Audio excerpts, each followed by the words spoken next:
Hi, my name is Lauren Bauman, and I will be your moderator today. I'm a senior editorial specialist here at Sage, working with social science journals, and I'm incredibly delighted to introduce today's panelists, Jonathan Friedman, John Bushman, and Alex Glosson.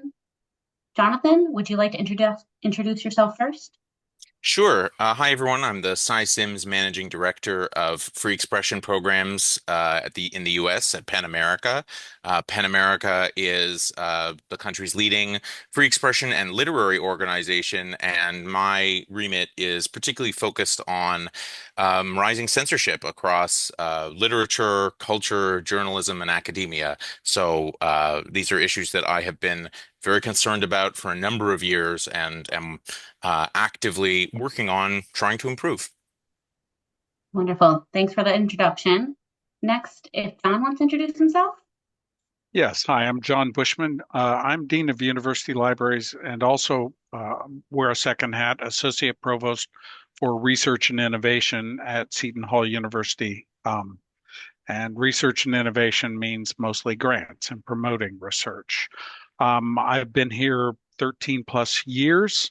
Of course, we're getting it with both barrels, both as a library and as a grant-seeking agency with what's happening at the federal level. In terms of my qualifications, I've published quite a lot, notably in Library Quarterly and the Journal of Documentation on democracy, the public sphere, and the kind of conditions of democracy and the relationship of all that to libraries. Great, thank you. And then finally, Alex, if you want to introduce yourself. Sure, of course. I'm Alex Flores Glosson. I'm an instruction and research librarian at William and Mary Libraries in Williamsburg, Virginia. I serve as the liaison librarian to the psychology, anthropology, and biology departments. My personal research interests include the role of librarians in the university classroom, with a particular focus on incorporating critical perspectives in librarianship and enhancing equity among the student experience. I speak with faculty and students around campus on a daily basis. I really feel like kind of like the boots on the ground kind of person on the panel. And I'm really, really excited to be here. Great. Thank you all so much again for being here today and for your wealth of information and knowledge. It'll be turn into a really engaging discussion. But to kick things off, the first thing I want to do is share with you results from a survey to nearly identical lists of U.S. higher ed faculty at 3 intervals. This is a survey that Sage did. The intervals were September 2024, February 2025, and June 2025. The survey asked for general perceptions of academic freedom. We aim to gain a greater understanding of how perceived threats to academic freedom are affecting those in higher ed. We also wanted to get a sense of how those perceptions are changing amidst significant institutional, state, and federal policy shifts across the country. So to go over some of the key findings, the perceived threat to academic freedom intensified from September 2024 to February 2025, with the percentage of respondents who feel academic freedom is extremely threatened, increasing from 26% to 41%, so a pretty significant increase. The share of respondents extremely concerned about censorship from federal sources more than doubled from September 2024 to February 2025, from 15% all the way up to 50%. So again, pretty significant increases. And the perceived increase in censorship from September 2024 to February 2025 has most impacted perception of campus morale, institutional funding, and student well-being from the options we listed. By June 2025, 30% reported censorship affected student well-being, either a lot or a great deal. 34% reported censorship affected institutional funding a lot or a great deal. And 44% reported censorship affected campus morale a lot or a great deal. Classroom discussions, lectures, and curriculum remain the most likely to have changed due to censorship across phases of the survey. Out of the choices for altering course materials due to censorship, the data shows that classroom discussions were the most common with responses of yes at 44% in just September 2024. About 33% on average responded that they changed lectures across phases. Nearly a quarter of participants on average responded that curriculum changed due to censorship. And the remaining options were videos, assignments, academic journals, and books. So having heard some of that context, I would love to first hear from our panelists some initial thoughts that you have based off this data.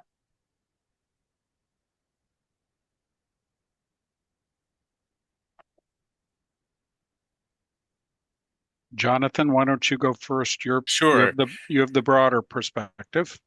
I think what is so interesting about this is that you've been able to sample similar groups over time and see the change that I think, many people in academia right now have the sense that this is what's happening, that there is this sort of growing self-censorship and growing fear. I think we're seeing it in many states.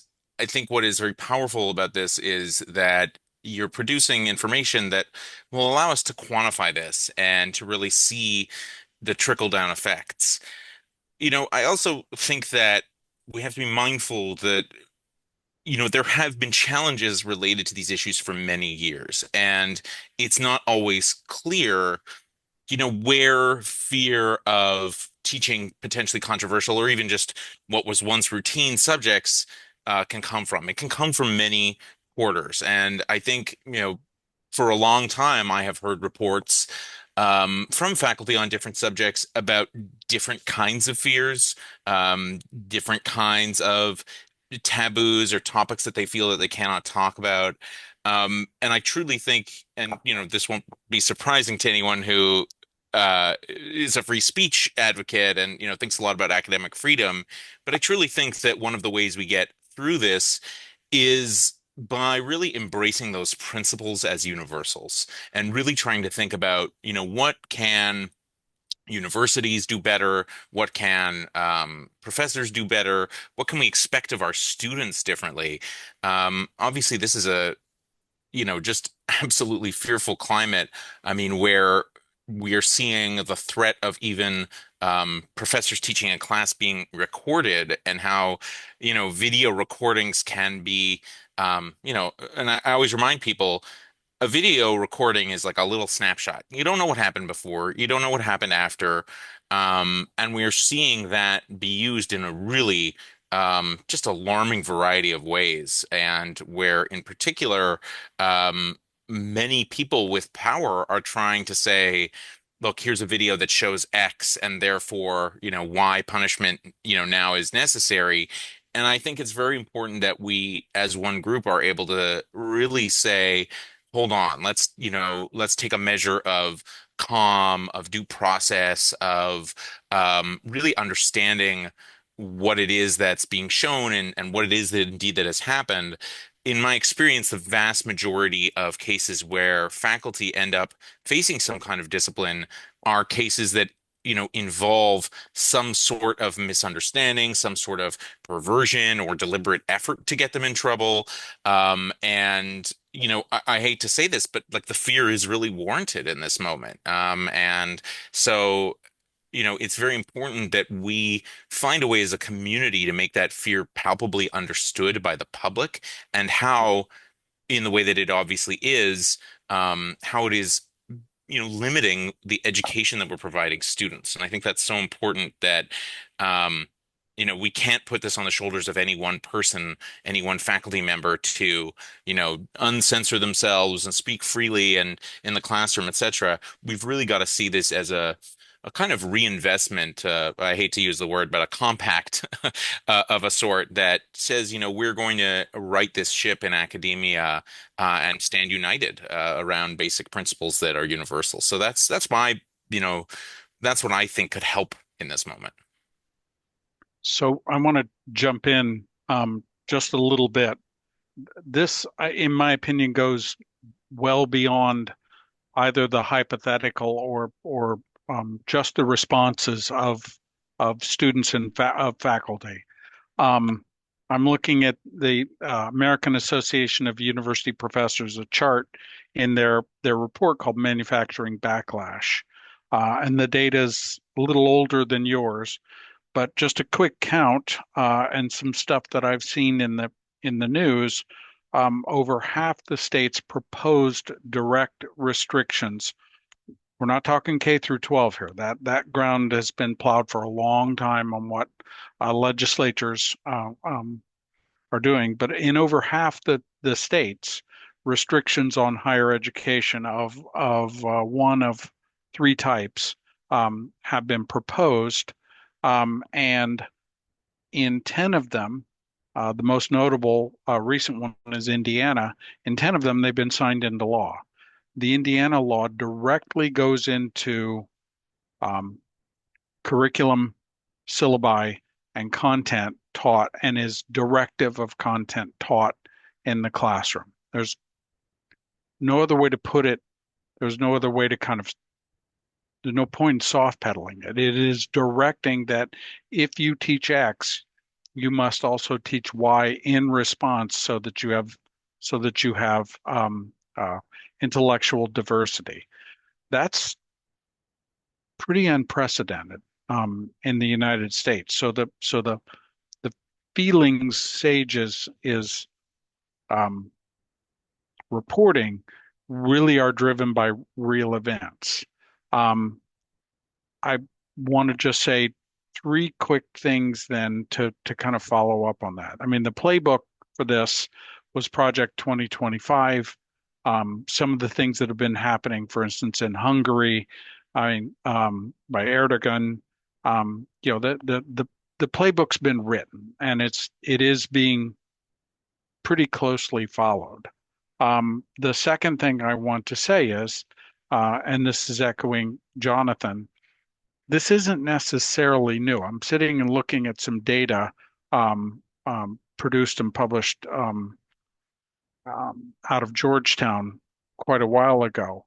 But there have been upticks since the mid 50s in the general population's feelings that they had less freedom to say what they wanted to say, particularly in public venues.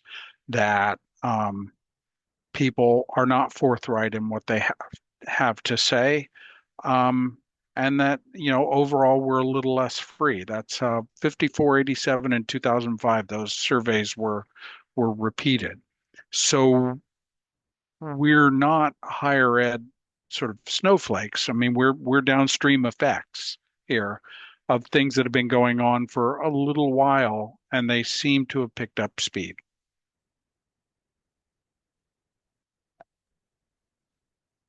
To just jump in there and also echo what Jonathan and John were saying.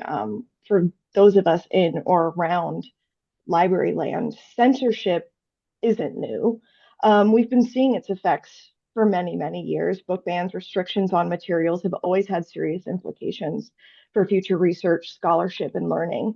I think what perhaps most people find surprising now is not that censorship exists really, but that it's now reaching places that we once thought were a little bit more sheltered or like above the problem of censorship. Universities, and to speak for myself as a librarian, especially university libraries and archives, we've always been places where people can confront ideas that make them uncomfortable. We purposefully collect things that stir big feelings. Um, we preserve history in all its complexities, the good, the bad, the deeply unsettling. Our shelves, the databases that we use, everything that we are teaching our students, they're meant to hold the full range of human thoughts, not just the parts that are convenient or popular.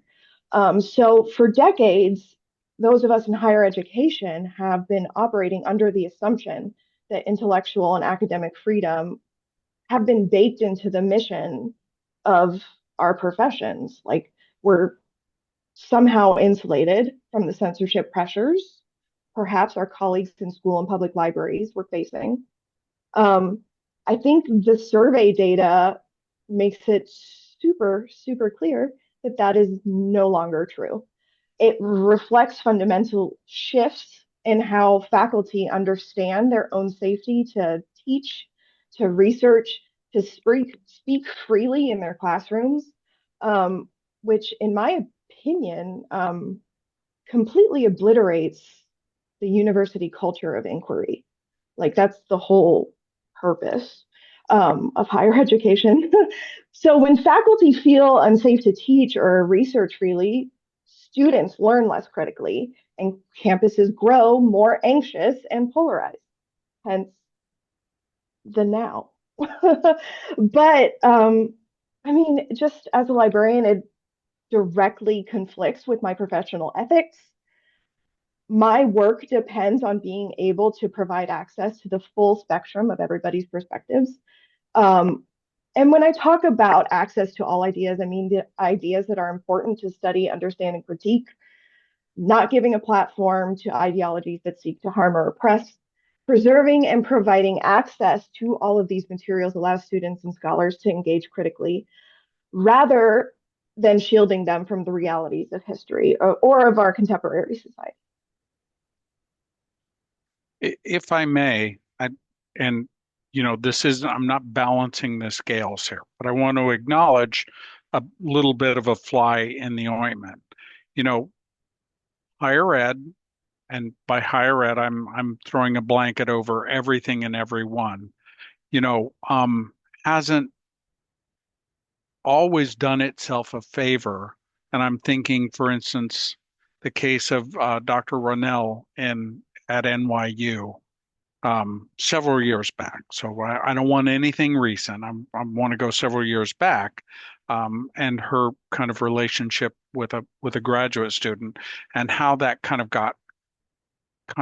became a kind of academic freedom and the critical good that her scholarship has done, um, as a response to criticisms, justifiable criticisms, I think, of her behaviors with a graduate student, and the details were a little odd. And I think to some degree we have to recognize that we haven't always done ourselves a favor out there in the public square, and our profession hasn't been as careful maybe as it could have been. Now,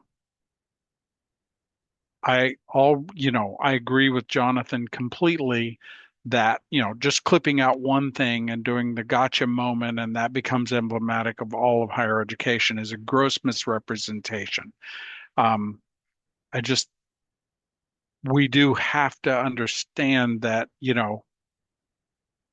like any large enterprise, there are going to be examples that we wish weren't examples aiding the other side.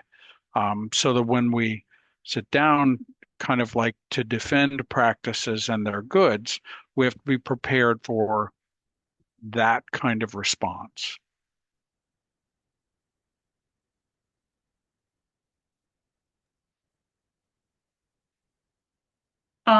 I think it's something that I can really pull through from all of you that you noted is just how not just prevalent it is today, but how much we've been feeling this through many years. I can say from myself when I was in grad school and teaching undergraduates, we were already having these conversations, and this was 7 years ago.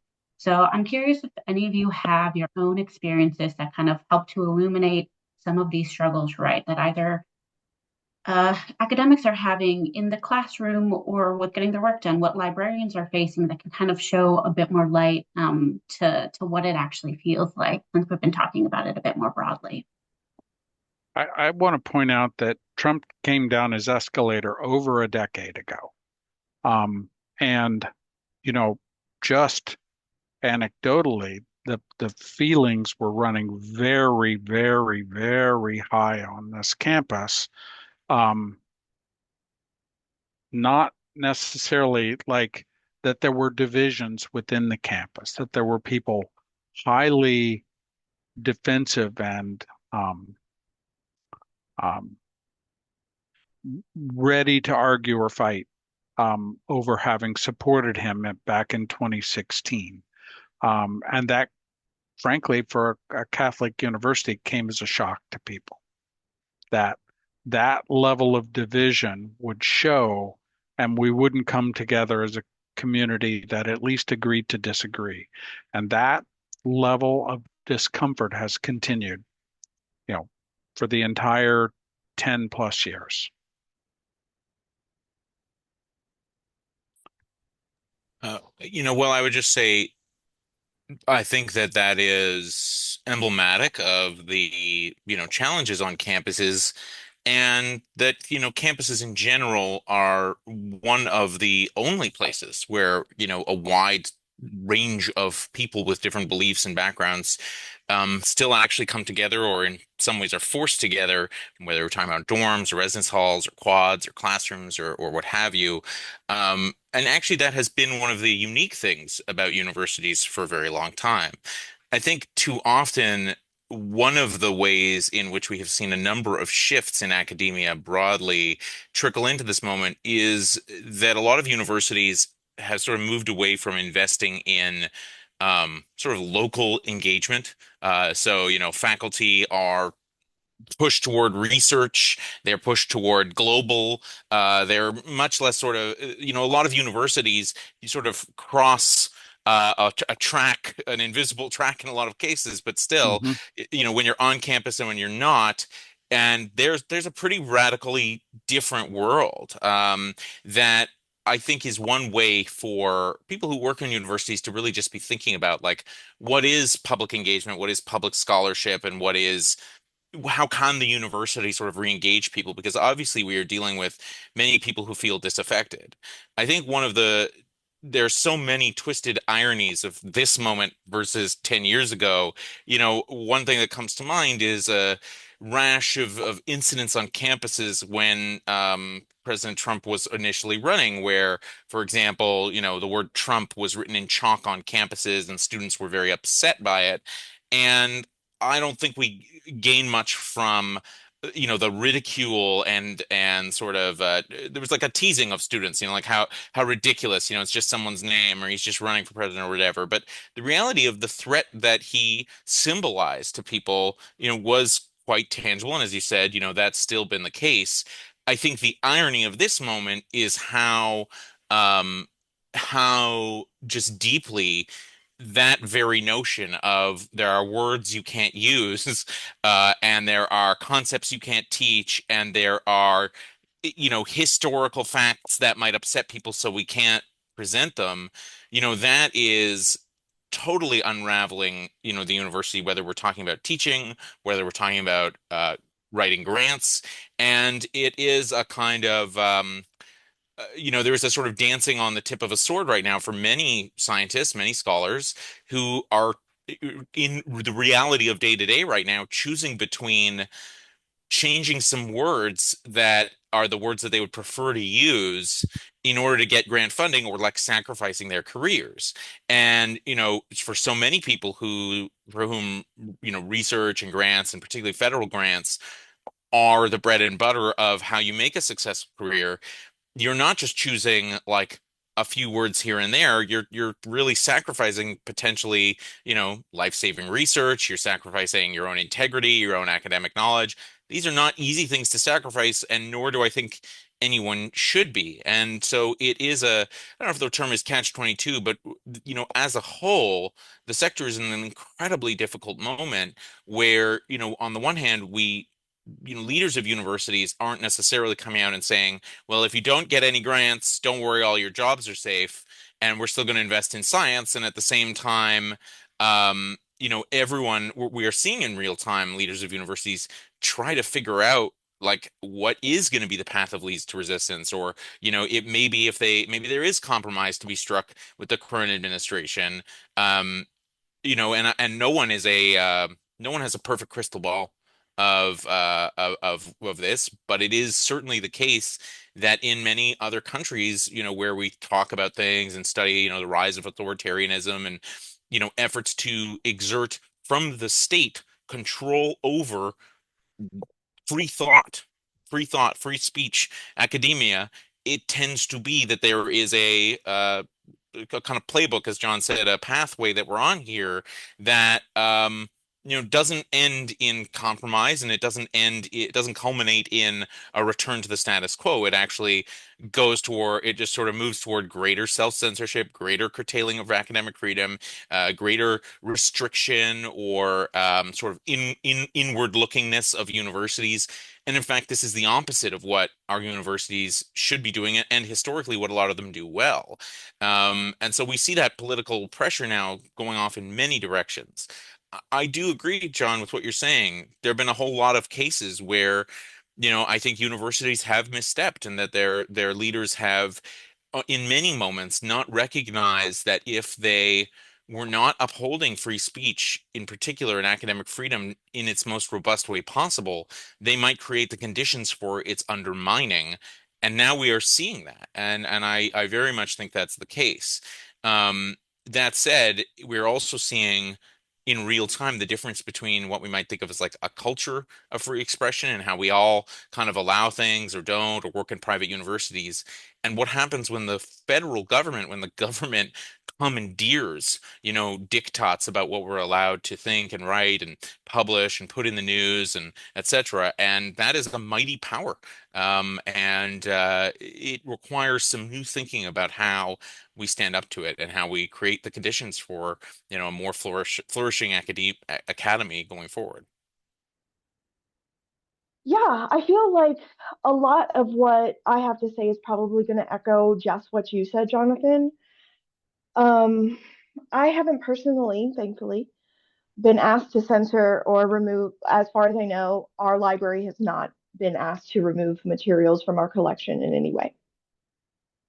However, I have absolutely seen colleagues across the country, both librarians and faculty, increasingly weigh the potential consequences of their work. Absolutely. Um, and when those folks haven't been outright censored, many are quietly self-censoring out of preservation. Um, I am privileged to say that I'm fundamentally opposed to complying in advance. So censoring myself before anyone even asked me to. But the things that we're talking about right now aren't just theoretical anymore. People are being penalized for doing this work, the work that defines our professions, teaching controversial topics, preserving uncomfortable histories, curating materials that provoke strong reactions. Um, a lot of us in academia work under precarious contracts or in states or institutions where defiance carries real risks. Um, it's easy for us to say anything when our jobs aren't on the line, right? I don't fault anyone for making the calculation they need to stay employed and stay safe in 2025. But it's absolutely a pain point for me to see this quiet compliance take root in all of our university spaces, specifically because university, as I would like to believe, was fundamentally designed to resist this, right?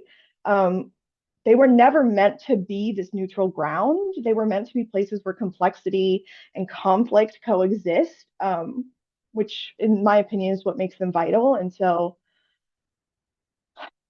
I don't know. I feel like I'm echoing both what John and Jonathan are speaking of, but yeah, I don't know. It feels like a lot of us, not us here today, but just generally, like we're talking about this stuff like it's a theoretical, and it's not.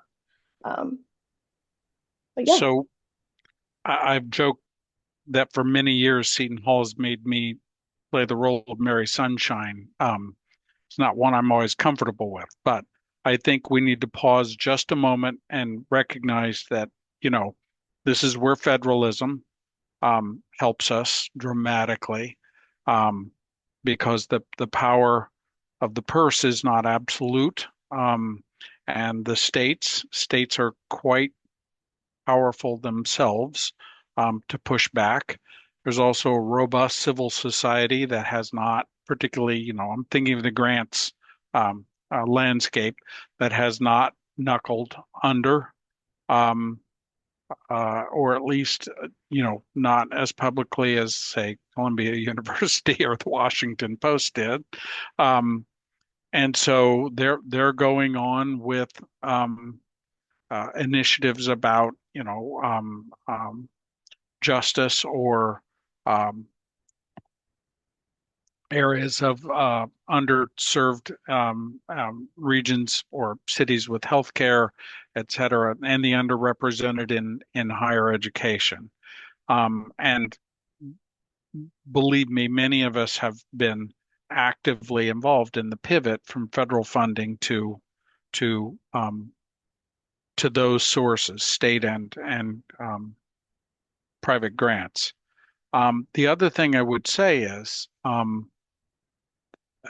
think that the current administration, um, both in its first and second iteration, just simply threw gasoline on something that was already like sparked smoking and or a light fire. The pressure on higher education financially in terms of things like return on investment and accountability schemes, um, uh, um, the way RCM funding, et cetera, intensifies many of the things we've already talked about. I guess I would say just from a kind of a pure vantage point in response to Jonathan's um, overall points, there's nothing inherently wrong with the federal government, which is paying the bill for some of this stuff, to say we prefer certain kinds of things. What I find to be absolutely and inherently objectionable is that laws and budgets were passed, and those laws and budgets, were just gave were guided by descriptions of what was to be supported. Agencies were given leeway in how that was to be done, and that whole process was done not by discussion, legislation, or even argument. It was done by fiat. And that's what I find absolutely the most offensive. And then what I find equally offensive is the lack of institutional pushback from, what are supposed to be the equal partners in the federal process. So it's left to private, in the sector we're talking about, it's left to private funders. It's left to states like California and, the Harvards of this world kind of hanging out there deciding how much they want to spend fighting the federal government. That to me is a bit untenable. Um, and that I find less than admirable.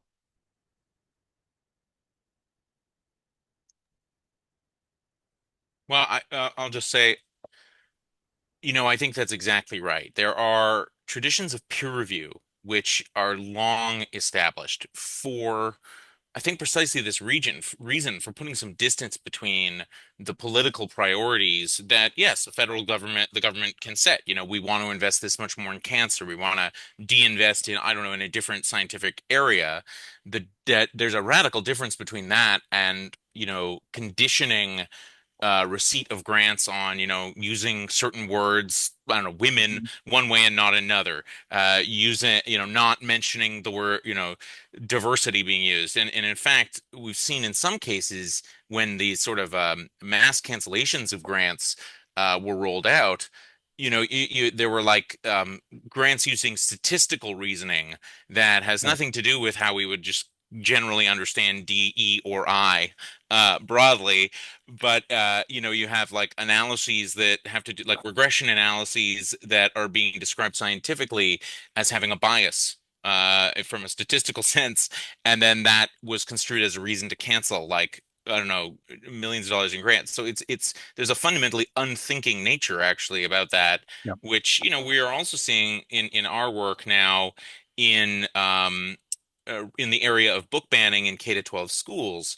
where AI is also being increasingly turned to screen texts for, just bad words. Again, you take anything out of context, you can make it seem worse than it is, and this is why all the standards for, academic review, for review of books, for the work of libraries, it's all about the context of the piece overall, like how we think about an art piece or anything else. And so collapsing everything into, words you can't say, thoughts you can't have, things that might upset someone. I mean, what we're seeing is this sort of like effort to purge, the common public sphere Yeah, and narrow it, restrict it. That's I think really concerning. Now, it's not that that has only come from the Trump administration. There have been right. unquestionably many forces that have tried to dictate the bounds of what is allowed. And for me in my work, we've been speaking about that for years, whether we're talking about publishers deciding not to push books through because a loud enough group got angry enough about it. That was happening before the Trump administration, but I still do believe that the current moment from them is, just sort of the culmination of this. And whereas maybe it is something that will force all of us to reckon with those challenges in a deeper way and come up with, better and new principled ways of approaching these challenges. Maybe that is the positive thing that can come out of it. But I do fear about, the research, the lessons, just the knowledge, the educational opportunities, broadly understood that are being limited in the meantime. And what I really want to press upon people having done this for a number of years is I have been talking to professors, teachers, and librarians about this, every week for over 4 years. And so already, if you think about a student who might have started in the ninth grade of high school 4 years ago at a Mm. school that was not teaching certain topics related to racism or the history of LGBTQ rights, then that student has now finished and gone to college and may never have been taught those things. And it's not a secret or surprise that that came in response to, the efforts to finally really begin to teach these things more inclusively. I don't think that means that we need to push, in my view, push out everything we taught before, push out classic texts, or not teach, the history of science or any other topic in as robustly a way as we always have. But I think that we have to reckon with the fact that now this means that college student starting this year may not actually have the same foundation whatsoever if they've come from a state where some of these topics have been so brutally suppressed, either through direct government mandates or fear. And so that is moving into college with these students. That's another source of concern. I'm curious whether or not Alex has had like staff room conversations about this. I'm the boss. They're not going to have these conversations with me here. But I'm curious as to whether or not, you've experienced that. Oh, yeah, absolutely. I think that actually my colleagues and I were just discussing. So, so as research and instruction librarians, specifically, one of our cornerstones is, you know, uh, equity in the classroom. We are very, very aware that students come into college not having the same research backgrounds, depending on where in the United States they're coming from, what their school district looked like, all of that stuff. We've always been kind of grappling and trying to equal the playing field that way. So I don't think that these conversations are necessarily new in the sense that I think that specifically now, um, research agendas are absolutely going to narrow. They already have been, and it's not because scholars lack curiosity. Um, it's absolutely because people are now managing risks. Um, we see fewer interdisciplinary or politically sensitive projects. I've had grad students approach me to say, how can I switch the language in this so my grant doesn't immediately get denied? Um, this is going to have researchers less willing, it already has, less willing to engage with marginalized perspectives. And all of this really comes back to a whole generation of students who are going to be less equipped to think critically about these complex issues. That's the biggest thing, I think. Um, but I'm not entirely sure that I answered the question that you wanted me to. Yes, that I have similar instances, but in venues that are confidential. So I can't, um, I'm not actually at liberty to talk about them. Are you guys aware, for instance, of the Virginia legislature, you're a public institution, preferring or deploring certain practices, that you worry about? I mean, my personal worries are a whole other thing, but that is so far beyond my pay grade that I do not know what is going on at the university level at all. But personally, I think that yeah, we're always afraid of um, self-censoring ourselves or being able or having to. Um, I think right now the majority of the temperature on campus is how do we keep our community safe, specifically our international students and our international researchers. But I think everybody's always concerned.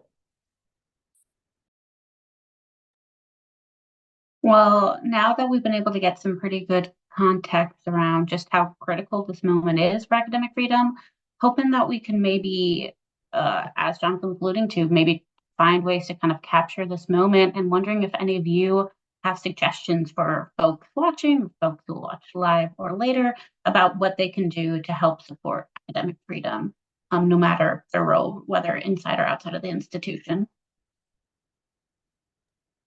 Well, there was also a question in the Q&A above, which I wanted to address, which was on this topic, whether if if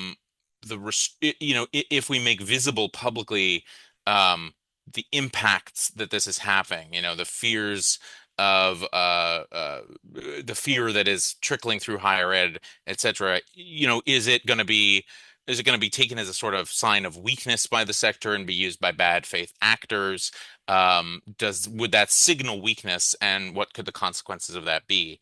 And what I would say is, there's a free speech line about sunshine being the best disinfectant. And I truly think, one of the things that is so important actually is that we document collectively, the toll that this is having. And so what I would say is, not everyone is in a position to publicly come forward with, the things that they are not teaching anymore, the research topics that have been canceled, the student in many places a lot of field trips have also been canceled, etc. Or people have been changing projects that they once gave students. And in each case, there's usually a rational, not irrational. There is a rational fear associated with it.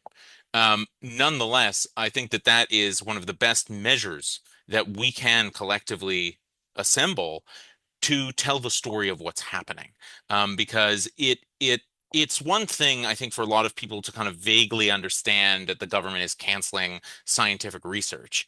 That, oh, X billions of dollars, it doesn't mean anything to people. But actually, a lot of times, very particular stories about a person who was stopped from speaking on a campus, about a project that was going to do some very specific, laudable goal. Let's say, I don't know, this was the grant that was going to cure cancer, whatever it is.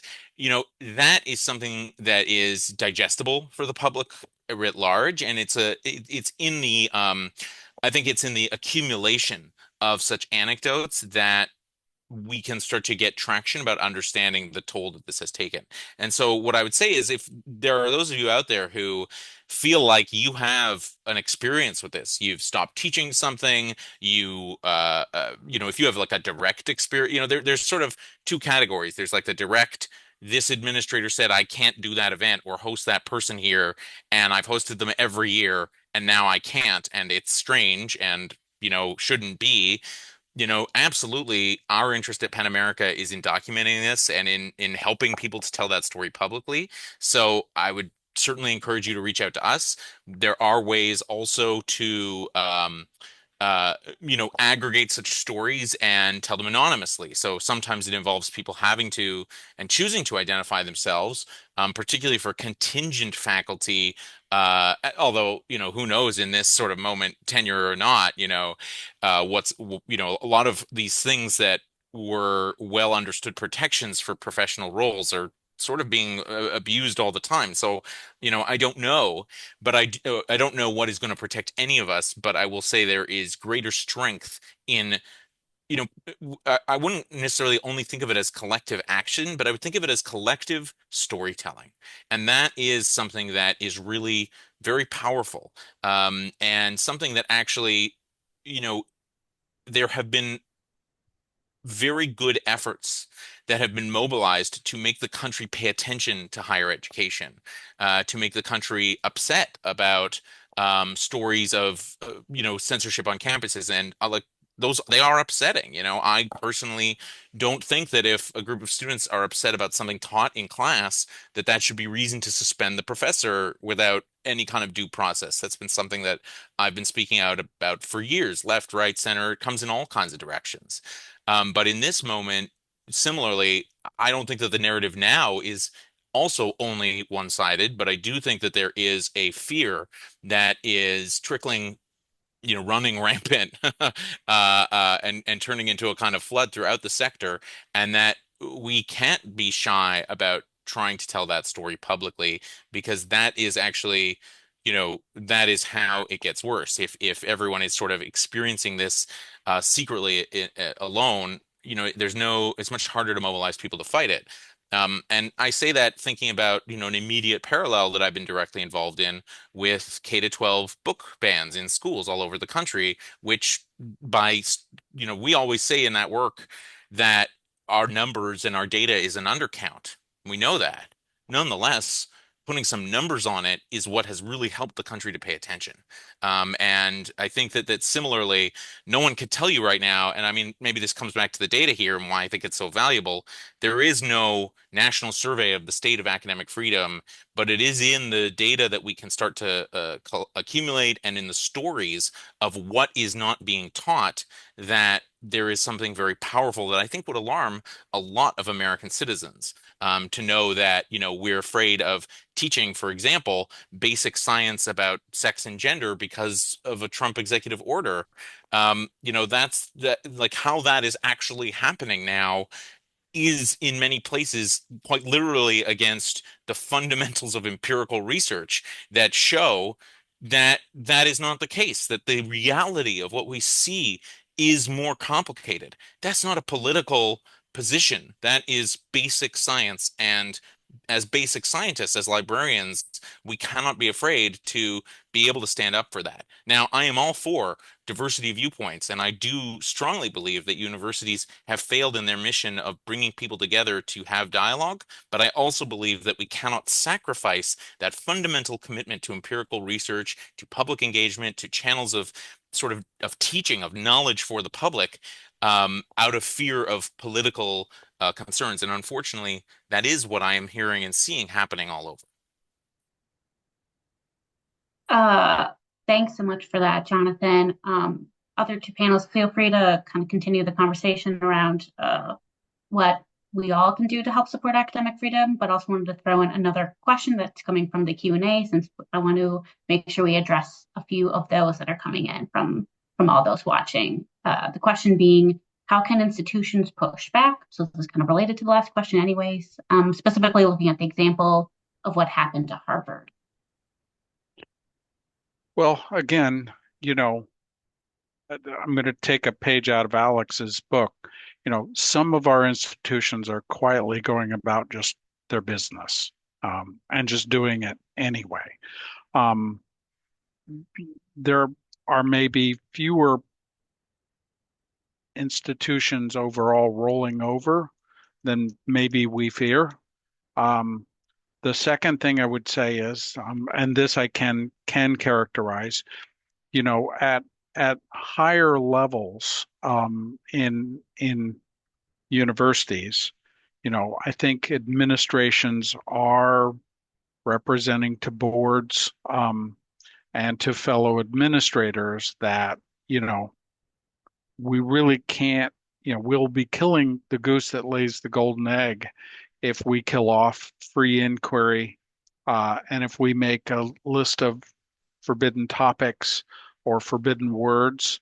The one thing I would respond to Jonathan's point is that I find the current efforts to be very, very, very colored toward a social reimagining of American history. Um, I think that there's too much money to be made out of science for this to stay where it is for too long.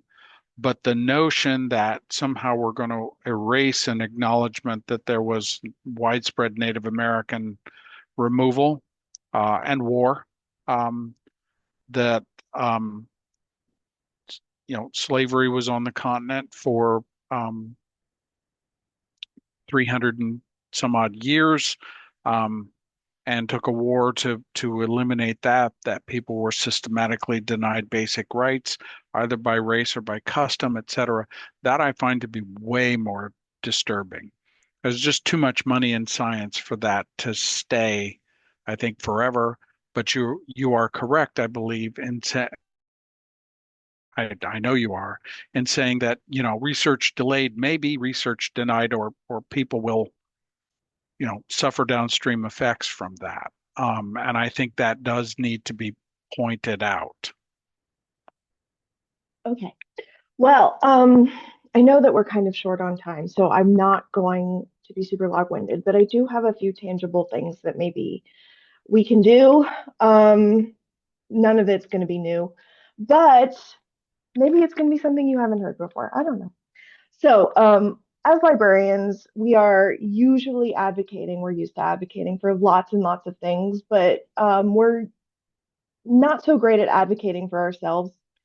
Um, so, librarians watching this, what we can do to help protect academic freedom, um, bring it back to that question, is we could advocate for transparent value-based collection policies, um, and very, very specifically, um, advocate for ourselves to receive training to respond effectively to when intellectual freedom is being challenged in our spaces, specifically from when the call is coming from inside the house. Um, Faculty, you can intentionally include diverse sources in your syllabi. And of course, the ones who are able and willing, you can support colleagues who face pressure to stop researching, teaching their research interests. Administrators should absolutely be funding robust library collections, robust library personnel, and explicitly protect your library staff and faculty who uphold intellectual freedom, because we can't do our job if we're not protected. Publisher and vendors, I know that we are speaking on stage right now, but publishers have a responsibility to make diverse materials affordable and accessible to institutions and folks, so we aren't priced out of inclusion. And students, I don't know that any students are watching, but just in case, you can join advocacy groups and speak up for your right to learn, because that's the most important thing.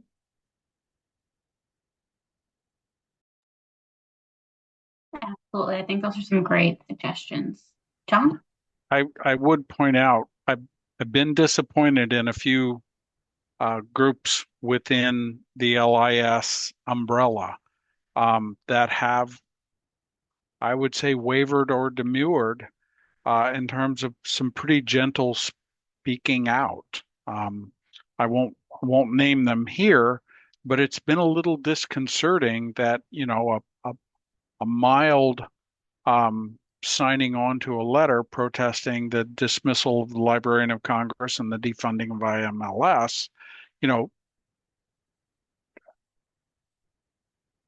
drew a surfeit of caution a few times, not radical statements at all. And that disappointed me. I have in turn made my own positions clear, but that surprised me.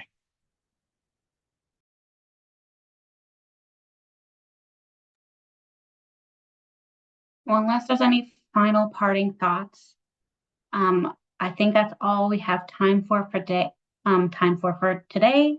Want to give a huge thank you to our three panelists for such a thoughtful and engaging conversation, and for every one of you who joined us today and submitted their questions. We will send a follow-up email with a recording and resources mentioned. And a big thank you again for everyone joining.